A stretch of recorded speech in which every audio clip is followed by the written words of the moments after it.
हाय बच्चों, हाजिर है एक बार फिर से हम अपने अगले सेशन में। और ये नया सेशन होगा और ये क्लास 10 का चैप्टर है। अगली बायो लाइफ प्रोसेस जो है ना, जय प्रक्रम, उसी जय प्रक्रम का जो श्वसन है, रेस्पिरेशन टॉपिक, तो वो चैप्टर 2 के नाम से है। तो हम लोग पढ़ेंगे चैप्टर 2 श्वसन रेस्पिरेशन। बच्चों, जब भी आप रेस्पिरेशन खोलेंगे तो एक देखिए लंग्स का फिगर बनाया गया होगा, और ये बहुत इंपॉर्टेंट फिगर है, क्योंकि हम अगर बात करें जितने भी वर्टिब्रे हैं, जितने भी कशेरुक हैं, जो एडवांस कशेरुक है, सबका सबका जो श्वसन अंग है, जो चीफ मुख्य श्वसन अंग है, वो कौन सा है बच्चा? वो है फेफड़ा, लंग्स। देखिए ये लंग्स बनाया गया है। आओ पहले कुछ बातें, सवाल करने से पहले हम लंग्स की बातें कर लें तो अच्छी बात होगी। ध्यान दो, देखो ये लंग्स है। तो सबसे पहली बात देखो लंग्स है ये। तो ये कौन सा लंग्स है? ये बच्चों ये दायां लंग्स है, दायां है, क्योंकि हम हमेशा अध्ययन करते हैं सामने वाला का लंग्स। और ये बायां फेफड़ा है, एक दायां फेफड़ा और एक बायां, एक राइट लंग्स और एक लेफ्ट लंग, राइट और लेफ्ट। बच्चों, इस फेफड़े में अगर आपसे कोई पूछे कि इसका ओरिजिन क्या है, ओरिजिन क्या है, तो कहेंगे ये बना हुआ है मीजोडर्म से। कुछ एक परत है मीजोडर्म, उस परत से बना हुआ है। फिर अगर हम कोई बात करें आपसे, कहे कि भाई ये कहाँ स्थित है, अवस्थित कहाँ है, अवस्थित, तो कहेंगे वक्ष गुहा में, थोरासिक कैविटी, वक्ष गुहा में डायफ्राम के ठीक ऊपर, डायफ्राम के ठीक ऊपर, डायफ्राम के ठीक ऊपर में है। और हमारे लंग्स की संख्या कितनी है बच्चों? 2 है। कितने हैं? लंग्स की संख्या 2 है, 2 है बच्चों। ये राइट लंग्स, और ये बड़ा है। इसकी बात करें, इसका वजन कितना है? 625 ग्राम। ये जो लंग्स देख रहे हैं, इसका वजन कितना बच्चा? 625 ग्राम। ये देखो, ये जो लंग्स तुम देख रहे हो, इसका वजन है बाबू 565 ग्राम, 565 ग्राम इसका वजन है। ये कुल मिलाकर लगभग 1 केजी का लंग्स होता है बच्चों। देखो ध्यान से, ये क्या? ये ट्रेकिया है। क्या है ये? ये ट्रेकिया है। ट्रेकिया बच्चों T5 के पास, थोरासिक कैविटी T5, T5 के पास 2 भागों में बढ़ जाती है।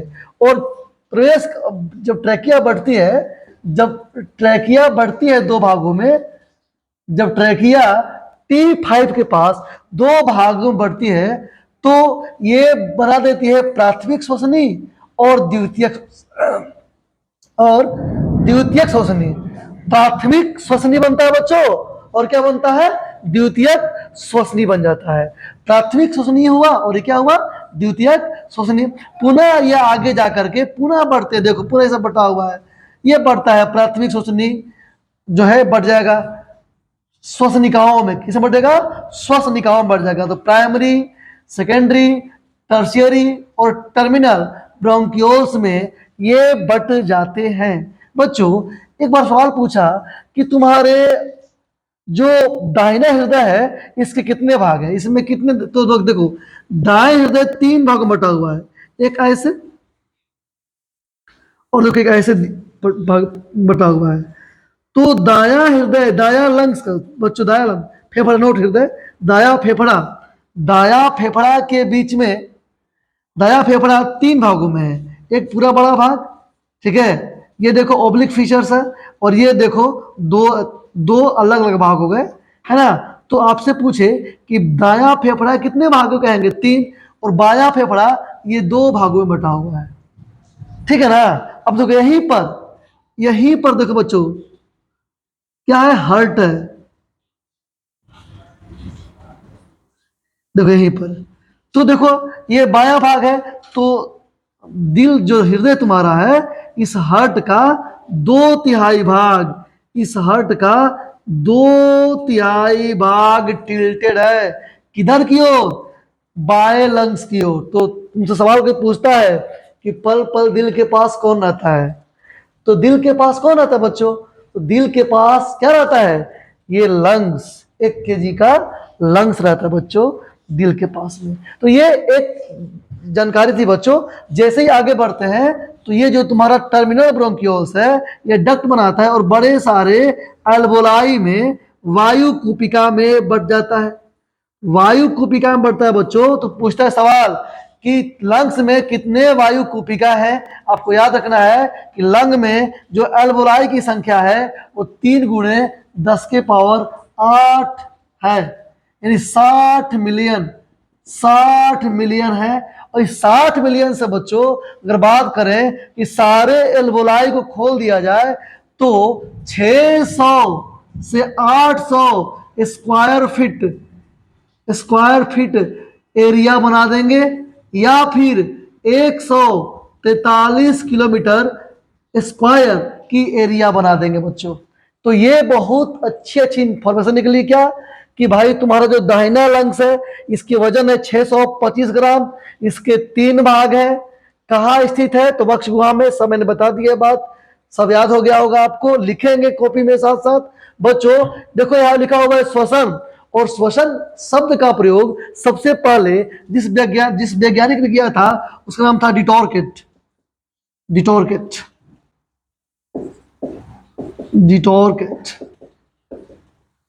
बच्चों श्वसन शब्द का प्रयोग सबसे पहले डिटोरकेट नामक वैज्ञानिक ने किया था। आइए आज इसी से संबंधित प्रश्न करेंगे जो हमने क्लास में पढ़ा रखा है। फिर भी जब पूरा सेशन हो जाएगा प्रश्न आंसर का तो मैं फिर से खुद में सारा टॉपिक, सारा चैप्टर पढ़ाऊंगा आपको। आइए, ये तो रहा श्वसन के बारे में, ये रहा लंग्स के बारे में। लंग्स के रचनात्मक एवं क्रियात्मक इकाई को कहते हैं एल्वोलाई या वायु कूपिका। आइए अब हम आगे बढ़ते हैं अपने पहले सवाल की ओर। देखो बच्चों, मैं मिटा देता हूं इस बात को, देखो ध्यान से।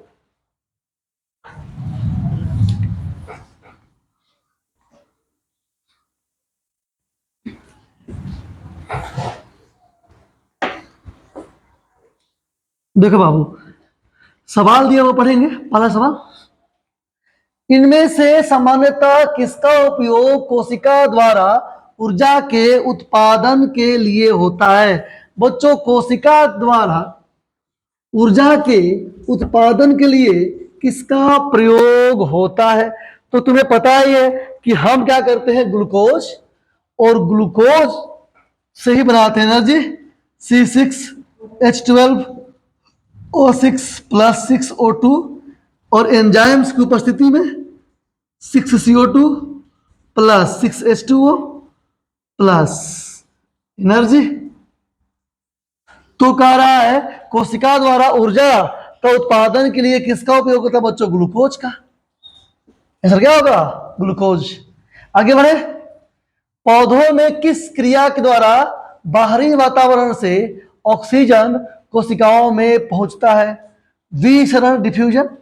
मैंने विसरण क्या बताया था कि द्रव तथा तरल का वह गुण जिसमें अणुओं की गति उच्च सांद्रता से निम्न सांद्रता की ओर तब तक जाए तब तक कि जितना स्पेस है सारे स्पेस बराबर ना हो जाए।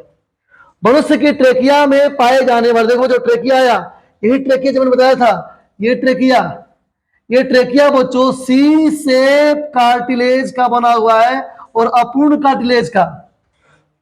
क्यों? क्योंकि श्वास नली की जब हम सांस छोड़े तो सांस नली पिचक ना जाए, इसीलिए बच्चों ट्रेकिया जो बना हुआ है सी शेप कार्टिलेज का बना हुआ है।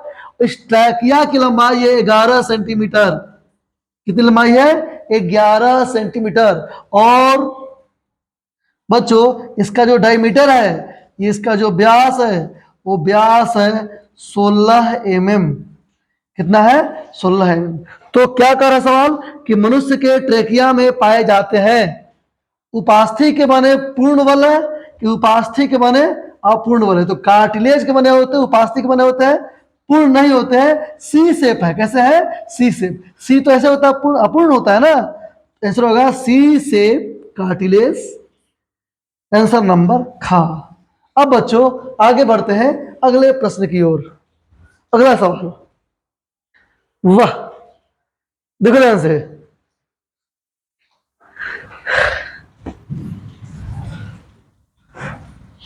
बच्चों 3 सेकंड हम लोग इन कर गए 9 पर, है ना। आओ देखो 9 नंबर सवाल, फिर आगे बढ़ेंगे, बताएंगे। जो बच जाएगा उसको लास्ट में हम लोग देख लेंगे, उसको फिल करवा देंगे। ऑब्जेक्टिव जो बचा हुआ है लास्ट में मैं बुक से पढ़ दूंगा, आप उसको देख लेंगे, है ना। आइए अब आगे बढ़ते हैं।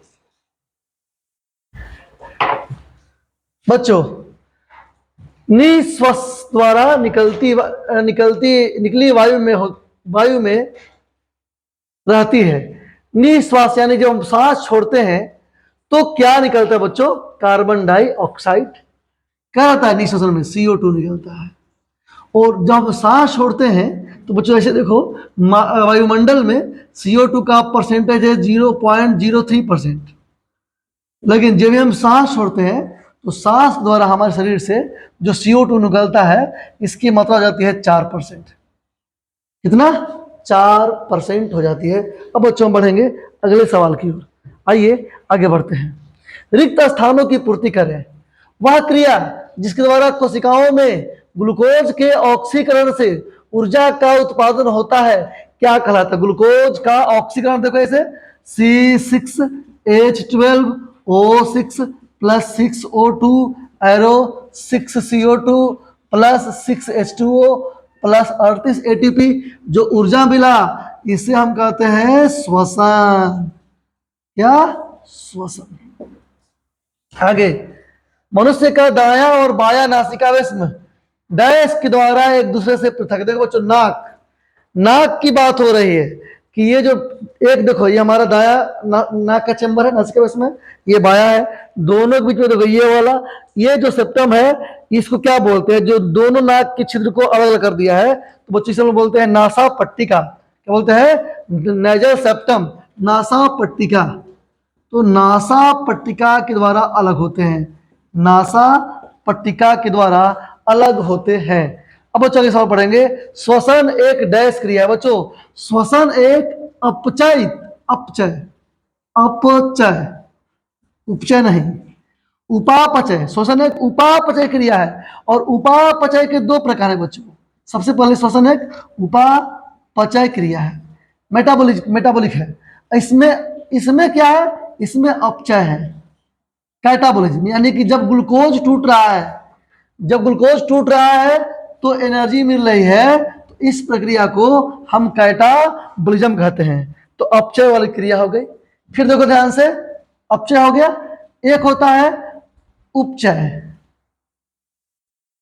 एनाबॉलिज्म। बच्चों अगर प्रकाश संश्लेषण पूछ देता कि प्रकाश संश्लेषण कैसी क्रिया है तो कहते उपचय है। श्वसन और प्रकाश संश्लेषण दोनों उपापचय क्रिया है। इसको 2 भागों में बांटेंगे हम। तो जो चीजें तोड़ता है उसे कहते हैं अपचय, कैटाबॉलिज्म। जो चीजों का निर्माण करता है उसे कहते हैं एनाबॉलिज्म। तो श्वसन जो है, श्वसन प्रकाश संश्लेषण का ठीक उल्टा है बच्चों। आगे देखो, श्वसन प्रक्रम में ग्लूकोज का डैश होता है तो ग्लूकोज का क्या हो गया है? ऑक्सीकरण। ग्लूकोज का ऑक्सीकरण हुआ है बच्चों। आगे बढ़ेंगे। श्वसन के ऑक्सीकरण क्रिया डैश में संपन्न होती है बच्चों। एक कोशिकांग है इसका नाम है माइटोकॉन्ड्रिया। माइटोकॉन्ड्रिया में संपन्न होती है बच्चों। ये माइटोकॉन्ड्रिया एक सेमी ऑटोनोमस बॉडी है जिसकी खोज कोलिकर ने किया था। तो जहां भी ज्यादा ऊर्जा की जरूरत होती है माइटोकॉन्ड्रिया बच्चों अपना काम करती है। आगे देखेंगे बच्चों, कीटों के डैश में हीमोग्लोबिन या उसके जैसा श्वसन रंजक नहीं पाया जाता। कीटों के बच्चों कीटों के रक्त में हीमोग्लोबिन नहीं पाया जाता है बच्चों।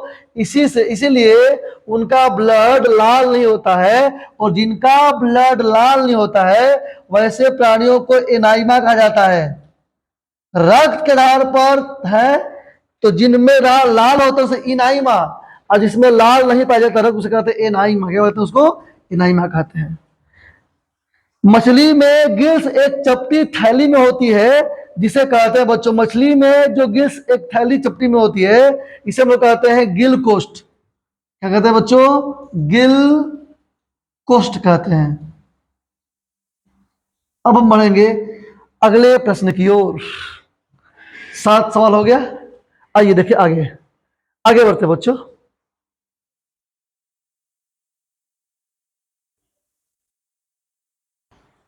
बच्चों आओ, देखिए लिखा हुआ है, ऑक्सीजन की अनुपस्थिति में ग्लूकोज के ऑक्सीकरण को क्या कहते हैं? बच्चों, जब ऑक्सीजन के अनुपस्थिति में ग्लूकोज का ऑक्सीकरण होता है तो बनता है पायरुविक एसिड, पायरुविक अम्ल बनता है बच्चों। इसे हम कहते हैं अवायवीय श्वसन, अवायवीय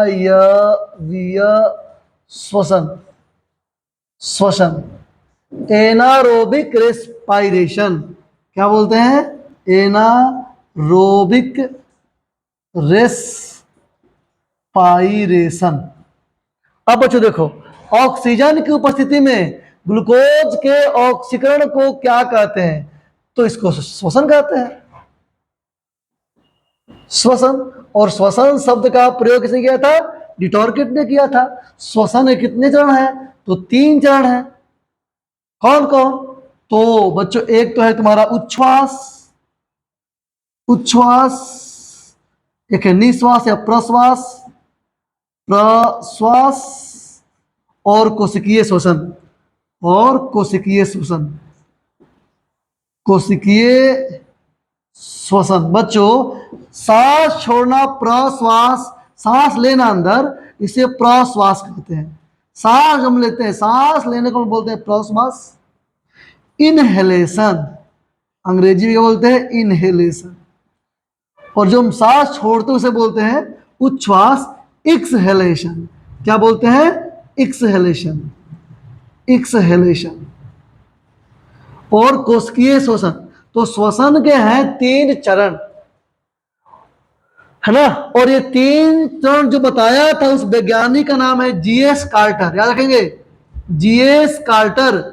जीएस कार्टर के अनुसार श्वसन के कितने चरण हैं बच्चों? तो 3 चरण हैं। जैव कोशिकाओं में रासायनिक ऊर्जा का सार्वजनिक वाहक क्या कहलाता है?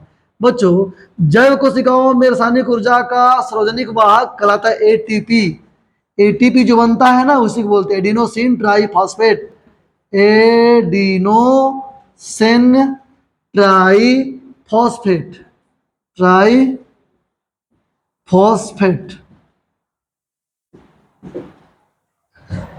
कोशिकीय ईंधन किसे कहते हैं? फिर ग्लूकोज को कहते हैं, ग्लूकोज, ग्लूकोज को बच्चों कहते हैं कोशिकीय ईंधन, ठीक है। और इससे बनता है एटीपी, तो आप एटीपी मार सकते हैं आंसर, लेकिन ज्यादा सही है ग्लूकोज। संपूर्ण श्वसन क्रिया के 2 प्रमुख चरण का नाम बताइए। संपूर्ण श्वसन क्रिया के 2 प्रमुख चरण, 3 चरण है, 2 ही पूछा आपसे। तो एक तो हो जाएगा आपका उच्छ्वास, जो मैंने लिखा है यहाँ पे, उच्छ्वास, उच्छ्वास यानी सांस बाहर छोड़ना, निश्वास, निश्वास। बच्चों होते हैं 3 चरण, एक होता है कोशिकीय श्वसन। आपसे 2 ही पूछा, आप 2 लिख देंगे। पहले दोनों को वजह दे देना है कि सांस लेना और सांस छोड़ना, उच्छ्वास और निश्वास। और फिर तीसरा में क्या कर देंगे? ये नंबर 1 का पहला हो गया, ये नंबर 2 हो गया, ये नंबर 3 हो गया। अब देखिए आगे, श्वसन की प्रक्रिया में उपोत्पाद के रूप में क्या मुक्त होता है? तो श्वसन के प्रक्रिया में बच्चों क्या मुक्त होता है? कितनी बार लिख दिया हूं मैं? 6CO2 मुक्त हो जाएगा, प्लस 6H2O बनता है, फिर 38 ATP ऊर्जा मिलती है। तो क्या मुक्त हो रहा है बच्चों? 6CO2, कार्बन डाइऑक्साइड मुक्त हो रहा है। श्वसन के 2 चरणों में, श्वसन को 2 चरणों में किस आधार पर बांटा गया है? सांस अंदर लेने और सांस बाहर छोड़ने। सांस अंदर लेने, in taking fresh air from the atmosphere, and releases foil air from the outside in the lungs. तो हम बच्चों हम लोग क्या करेंगे? श्वसन को 2 चरण में बांटा गया है। कैसे? सांस अंदर लेने और सांस बाहर छोड़ने के आधार पर। आगे बढ़ते बच्चों, अगले सवाल की ओर। देखो, अवायवीय श्वसन किसे कहते हैं? सबको पता है कि अवायवीय श्वसन क्या होता है बच्चों, किसे कहते हैं? यानी कि वैसा श्वसन जो ऑक्सीजन के अनुपस्थिति में हो। वैसा श्वसन जो ऑक्सीजन के अनुपस्थिति में होता है उसे क्या कहते हैं बच्चों? उसे हम कहते हैं अवायवीय श्वसन। बच्चों जैसे मान लीजिए कि यहां दिया हुआ है आपका C6H12O6, इसमें अगर ऑक्सीजन नहीं है, ऑक्सीजन एब्सेंट है बच्चों, तो ये बनाता है क्या? ये बना लेता है इथाइल अल्कोहल C2H5OH। C2H5OH बना लेगा, इथाइल अल्कोहल बना लेगा 2C2H5OH। तो वायवीय श्वसन किसे कहते हैं बच्चों? वैसा श्वसन जिसमें ऑक्सीजन की आवश्यकता नहीं होती है। हाँ, इसमें ग्लूकोज टूटता है तो बनता है पायरुविक एसिड। क्या बनता है? पायरुविक एसिड बनता है। और अवायवीय श्वसन से बच्चों, अगर अवायवीय श्वसन छोटे छोटे जीवों में हो, जैसे जीवाणु में हो, जीवाणु में हो जैसे, तो बच्चों वहां पे बनता है, जब ईस्ट में हो, जीवाणु और ईस्ट में हो तो इथेनॉल बनता है, जो लिखा है C2H5OH। लेकिन जंतुओं में, जब जंतुओं के कोशिकाओं में जब आप भारी काम करते हैं तो ज्यादा ऑक्सीजन की जरूरत नहीं होती है, तो उस समय हमारा बॉडी क्या करता है, उस समय हमारा शरीर क्या करता है कि अनॉक्सी श्वसन करके काम चला लेता है। लेकिन इस क्रम में जब वो करेगा अवायवीय श्वसन तो मांसपेशियों में लैक्टिक एसिड का जमाव हो जाता है, लैक्टिक, जिससे कि मांसपेशियों में तेज दर्द होता है। लैक्टिक एसिड के जमाव होने के कारण मांसपेशियों में तेज दर्द होता है। मैं फिर से बोल रहा हूं कि अगर अवायवीय श्वसन छोटे छोटे जीव करते हैं, जैसे कि बैक्टीरिया, जैसे कि ईस्ट, तो क्या बनाते हैं? एथेनॉल बनाते हैं। और जब हम भारी काम करते हैं, हमको ज्यादा ऑक्सीजन चाहिए और ज्यादा ऑक्सीजन नहीं मिल पाता है, तो हमारा सेल बना लेता है क्या बच्चों?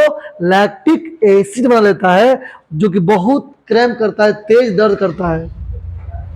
आपने इसको फील किया होगा। वायवीय श्वसन की क्रिया किस स्थिति में आरंभ होती है? ऑक्सीजन की उपस्थिति में। जब बच्चों ऑक्सीजन मिले, तो ऑक्सीजन की उपस्थिति में, पर्याप्त ऑक्सीजन मिले तो ऑक्सीजन की उपस्थिति में वायवीय श्वसन होता है। पायरुवेट का पूर्ण ऑक्सीकरण किस चरण में होता है? वायवीय श्वसन में। वायवीय श्वसन में बच्चों पायरुवेट का पूर्ण ऑक्सीकरण होता है माइटोकॉन्ड्रिया में। माइटोकॉन्ड्रिया में। पौधों में श्वसन गैसों का आदान प्रदान किन अंगों से होता है बच्चों? स्टोमाटा, रंध्र से। स्टोमाटा या रंध्र से, रंध्रों से। पौधों में गैसों का विनिमय किस क्रिया से होता है? विसरण, डिफ्यूजन। ये तो सवाल आया था ऑब्जेक्टिव में। विसरण के द्वारा क्या होता है? बहुत बार बता चुका हूं। आगे देखो, अमीबा तथा परमेसियम में श्वसन शरीर के कौन सी संरचना के माध्यम से होता है? तो बच्चों शरीर में त्वचा से, त्वचा से बच्चों ये श्वसन लेते हैं। कौन कौन? चाहे वो अमीबा हो जाए, चाहे वो पैरामीशियम हो जाए, चाहे वो केचुआ हो जाए। अमीबा, पैरामीशियम, बच्चों अर्थवर्म, केचुआ, केचुआ, प्लेटेहेल्मिन्थेस, प्लेटेहेल्मिन्थेस। बच्चों ये सभी अपने स्किन से, त्वचा से विसरण के द्वारा सांस लेते हैं बच्चों। और भी बातें हैं, जैसे मैं आपसे पूछूं कि बोलिए बिच्छू का, बिच्छू और मकड़ी, बिच्छू और मकड़ी का श्वसन अंग बताइए। तो बिच्छू और मकड़ी का बच्चों श्वसन अंग है पुस्तक फुफ्फुस। याद रखेंगे, बहुत इंपॉर्टेंट है ये। पुस्तक फुफ्फुस, बुक लंग्स बोलते हैं इसको बच्चों।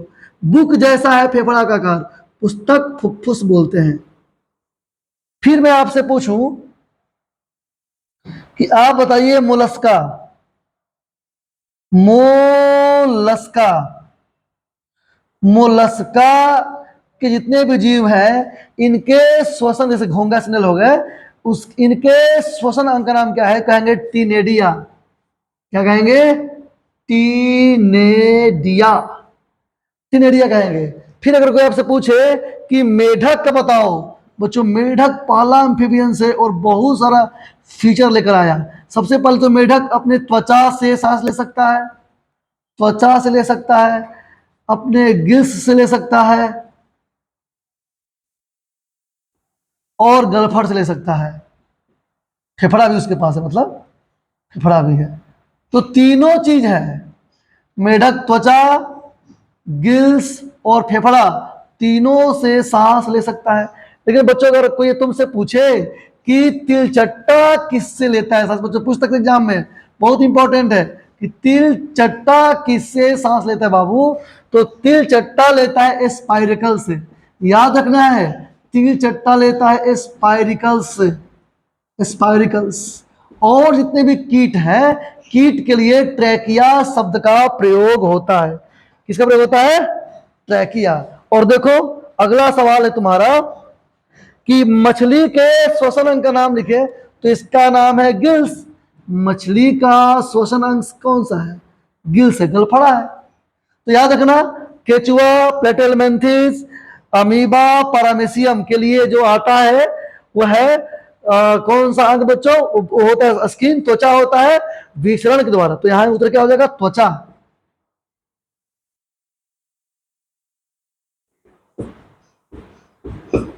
अब लगा के देखो, स्थलीय कीट तथा मनुष्य के श्वसन अंगों के नाम लिखे। तो देखो स्थलीय कीट, आ जाओ बच्चों, स्थलीय कीट की बात करें, स्थलीय कीट, जहां कीट आएगा तो तुम ट्रेकिया कहोगे, नहीं क्या होता है कि कीट कहोगे, कीट आएगा तो ट्रेकिया कहना। और मनुष्य के श्वसन अंग तो तुम लोग पता ही है, क्या क्या भाई, कहां शुरू होगा? तो नासिका पट्टी से, नाक से लेकर के नाक, ट्रेकिया और गलफड़ा, नाक, ट्रेकिया और फेफड़ा। मनुष्य की बात करें तो मनुष्य में बच्चों क्या क्या होता है? मनुष्य में होता है, मनुष्य में नासिका, नासिका प्लस ट्रैकिया, ट्रैकिया प्लस फेफड़ा। इसमें मेन क्या है? फेफड़ा। और यहां देखो, इसकी बात करेंगे स्थलीय कीट में तो ट्रैकिया, ग्रासहॉपर वगैरह ट्रैकिया। स्थलीय कीटों में पाए जाने वाले शोषण का प्रकार क्या कहलाता है? वायवीय शोषण, एरोबिक, एरोबिक रेस्पाइरेशन, रेस्पाइरेशन। अब देखो वर्टिब्रेटा के दो ऐसे वर्ग नाम लिखे जिनमें श्वसन केवल फेफड़े से होता है। तो एक तो मनुष्य लिख लो, मनुष्य लिख लो, पक्षी लिख लो, पक्षी लिख लो, तो मनुष्य है, पक्षी है ना, दो। मनुष्य में श्वसन क्रिया में प्रयुक्त संपूर्ण अंगों के नाम लिखें। लिखा गया है, नासिका है, नासिका, फिर ट्रैकिया, ट्रैकिया, फिर ट्रैकिया के ऊपर में लैरिंग्स था, स्वरयंत्र, तो छोड़ दो उसको, ट्रैकिया लिख लो ब्रैकेट, ब्रैकेट में स्वरयंत्र, यहाँ पे स्वरयंत्र भी आता है इसके आसपास में, स्वरयंत्र, और फिर फेफड़ा, लंग्स, फेफड़ा। फेफड़े द्वारा श्वसन किन दो क्रियाओं से पूर्ण होता है? फेफड़े द्वारा श्वसन किन दो क्रियाओं से पूर्ण होता है? तो एक तो होगा तुम्हारा कोशिकीय श्वसन और होगा उच्छ्वास, यानी श्वासोच्छ्वास, श्वासोच्छ्वास, यानी सांस लेना और छोड़ना को कहते हैं श्वासोच्छ्वास। पहला हो गया, और दूसरा हो गया, पहला हो गया श्वासोच्छ्वास, दूसरा हो गया कोशिकीय श्वसन, कोशिकीय श्वसन, कोशिकीय श्वसन। तो फेफड़ों द्वारा श्वसन किन दो क्रियाओं से पूर्ण होता है बच्चों? श्वासोच्छ्वास और कोशिकीय श्वसन। बच्चों एक बार जब हम सांस लेते हैं तो बोलो कितना लेते हैं अंदर वायु? एक बार जब हम सांस लेंगे तो कितना वायु अंदर लेते हैं फेफड़ा के अंदर बच्चों?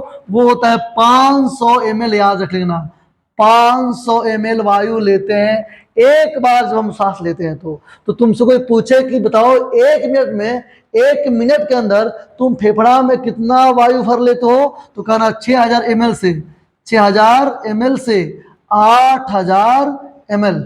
ये भी बात आपको याद रखना है। अब देखो आगे, पचे हुए भोज्य पदार्थ से ऊर्जा का उत्पादन किस क्रिया से होता है? सबको पता है, श्वसन से होता है।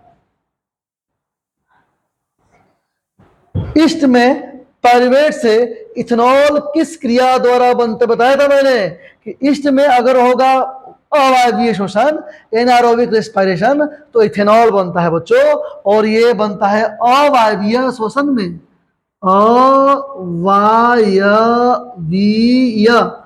अवायवीय श्वसन में बनता है, एनारोबिक रेस्पिरेशन में। अब बच्चों आगे बढ़ते हैं।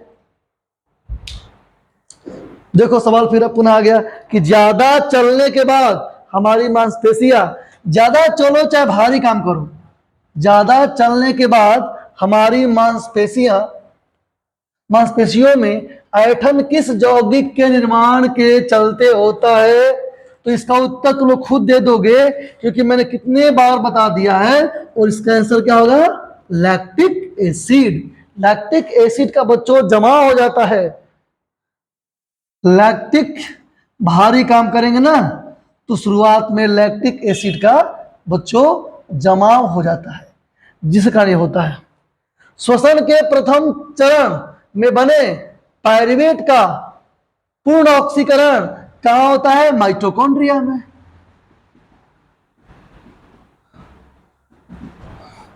अब माइटोकॉन्ड्रिया होता क्या है? साइटोप्लाज्म में होता है।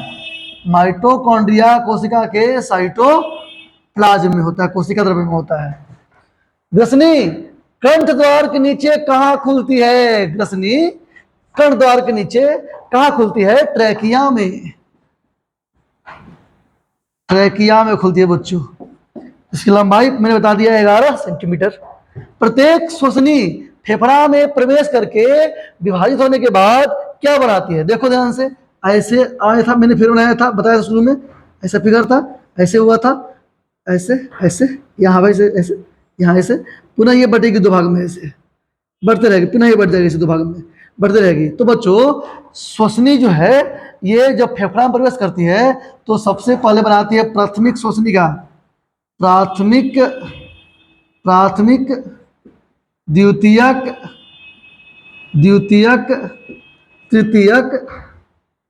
तृतीयक, अंतस्थ श्वसनिका बनाती है, अंतस्थ श्वसनिका बनाती है।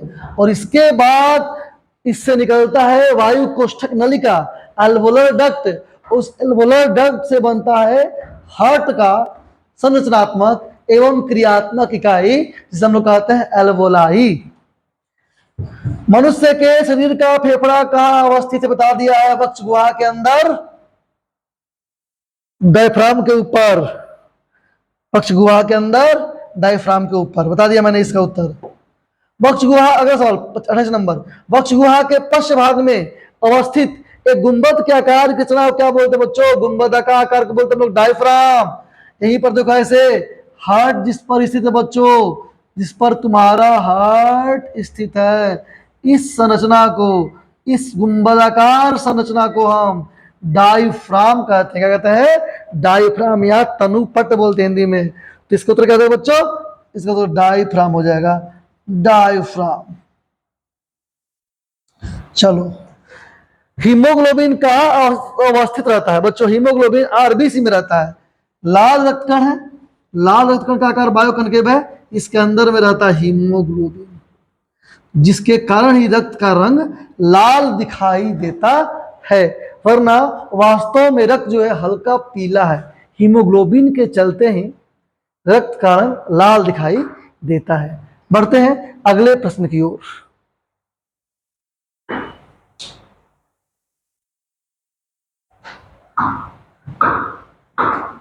ठीक है बच्चों, तो अब इतना ही सवाल है इसमें, है ना, इतना ही सवाल है।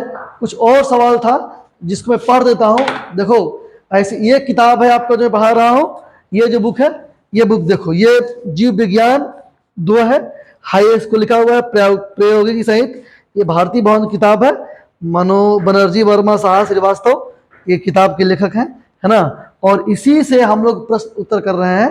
अभी ऑब्जेक्टिव कर रहे हैं और फिर हम लोग करेंगे, ऑब्जेक्टिव करने के बाद अतिरेक कर रहे हैं, फिर हम लोग लॉन्ग क्वेश्चन जब पूरा एक बार पूरा पढ़ा देंगे आपको, तो सारा चैप्टर का लॉन्ग क्वेश्चन लेकर आएंगे, ठीक है, जिससे क्या होगा, आपकी तैयारी पूर्ण हो जाएगी। अभी आप इसको पढ़ते रहेंगे इस तरह से। तो बच्चों कुछ सवाल थे जो छूट गया था, है ना। तो देखो ध्यान से, सवाल कौन सा था, 3 के बाद वो जो चौथा सवाल है, श्वसन क्रिया में खाद्य पदार्थों का क्या होता है। श्वसन क्रिया में ग्लूकोज क्या हो रहा था, ग्लूकोज टूट रहा था, तो ग्लूकोज का होता है बच्चों विघटन। श्वसन क्रिया में खाद्य पदार्थों का क्या होता है बच्चा, विघटन होता है। दूसरा अगला सवाल है 5वां नंबर, अवायवीय श्वसन कोशिका के किस भाग में होता है। अवायवीय श्वसन बच्चों, जो एनारोबिक रेस्पिरेशन है, ये कोशिका के कोशिका द्रव्य में होता है। अवायवीय श्वसन कहाँ होता है बच्चों, कोशिका के कोशिका द्रव्य में होता है। मनुष्यों में सांस लेने और छोड़ने क्रिया को क्या कहा जाता है बच्चों, सांस लेने और श्वास छोड़ने क्रिया को हम लोग कहते हैं श्वासोच्छ्वास। क्या कहते हैं बच्चों, श्वासोच्छ्वास कहते हैं। और हमने इसमें एक डेटा बनवाया था, तुम लोगों से याद होगा। आओ थोड़ी सी डेटा देख लें हम लोग। एक डेटा देखने के बाद चैप्टर की हो जाएगी समाप्ति। एक और सवाल है, बस हो जाएगा चैप्टर खत्म। तो देखो एक बहुत इंपॉर्टेंट डेटा के साथ ये डिस्कशन का हम लोग खत्म अंत करेंगे। तो देखो क्या है वो, कि भाई सांस लेना और सांस छोड़ना, इसको श्वासोच्छ्वास कहते हैं। तो एक बहुत शानदार सी डेटा मैं तुम लोग को सामने दे रहा हूं, देखना इस बात को, इस डेटा को देखना बच्चों। देखो ध्यान से, एक तरफ तुम लिख लो निश्वास, निश्वसन, निश्वास, निश्वास, इनहेलेशन, इनहेलेशन, और एक तरफ लिख लो तुम उच्छ्वास, उच्छ्वास, एक्सहेलेशन, एक्सहेलेशन। और बच्चों देखो यहां पे तुम गैस डाल दो, कौन कौन से गैस है बच्चों। तो सबसे पहले तो तुम जानो कि नाइट्रोजन है, नाइट्रोजन है।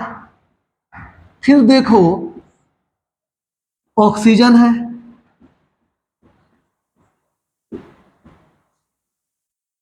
फिर देखो कार्बन डाइऑक्साइड है CO2। तो फिर देखो जलवाष्प लेते हैं, जलवाष्प। तो प्यारे बच्चों तुम जानते हो कि नाइट्रोजन का एनवायरमेंट में मात्रा 78%, तो ज्यों का त्यों ले लेते हैं हम लोग। सांस लेते हैं तो पूरा वायु लेते हैं, वायु गैसों का मिश्रण है तो सब ले लेंगे। ऑक्सीजन है बच्चों कितना प्रतिशत, ऑक्सीजन है 21%, तो पूरा ले लेंगे। 0.03%, हालांकि संख्या बढ़ रही है जो नहीं मान लें। और जलवाष्प होता है असंतृप्त, असंतृप्त। बच्चों जब हम सांस लेंगे ना, तो जब हम सांस ले लेंगे तो इतना लेंगे 78% नाइट्रोजन, 21% ऑक्सीजन, 0.03% कार्बन डाइऑक्साइड और जलवाष्प लेते हैं। लेकिन जब बच्चों जब हम सांस छोड़ेंगे तो हमको इसका कोई काम नहीं है, ये जीव का त्यों। लेकिन बच्चों देखो ऑक्सीजन का हम यूज करते हैं, तो 21% में से हम 4% ऑक्सीजन यूज कर लेंगे, तो हो जाएगा कितना परसेंट, ये हो जाएगा तुम्हारा केवल 17%। कितना हो जाएगा, 17% ही बाहर छोड़ेंगे वायुमंडल में। CO2 भी हम लोग यूज करेंगे, 0.03% लेंगे, लेकिन सेल के पास भी अपना CO2 होता है, तो सब देकर के हो जाएगा ये 4%, और हो जाएगा यहाँ पे संतृप्त।